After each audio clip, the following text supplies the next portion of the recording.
A lot of people ask me why are so many unaccompanied children crossing the Mediterranean Sea. And of course I cannot speak on behalf of all of them, but what many of them have told me is that they just have to flee what they describe as hell in Libya. My name is Julie and I work as Humanitarian Affairs Officer on board Geo Barents, the search and rescue vessel of MSF in the Central Mediterranean. Every time I arrive on deck, my first thought when I see those hundreds of people just being there is how glad I am that they are alive. And you see all of them wearing those blue masks covering half of their face and the black beanie that we give them when they arrive on board.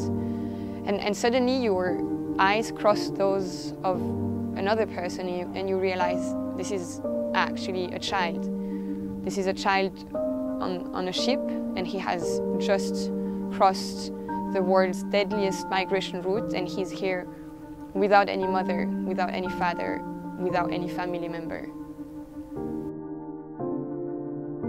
During this rotation, there was a very high number of unaccompanied minors on board, 140, and that is the highest number of unaccompanied minors that have ever been rescued by Geo Barents.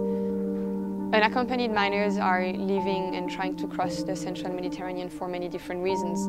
I heard many telling me that they're trying to escape from forced enrollment in the army. Some are fleeing from conflict and war. But what definitely all of them have in common is that whatever the reason why they left, they all go through Libya, where they face abuse, extortion, sexual and physical violence.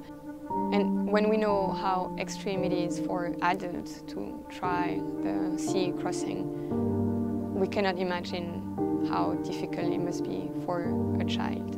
The younger children, they're on another deck with some of the women as well, and they're just running around, playing, drawing, basically being children. But although they seemingly are coping with the situation, we also know how affected they remain by the situation and by what they've been through in Libya.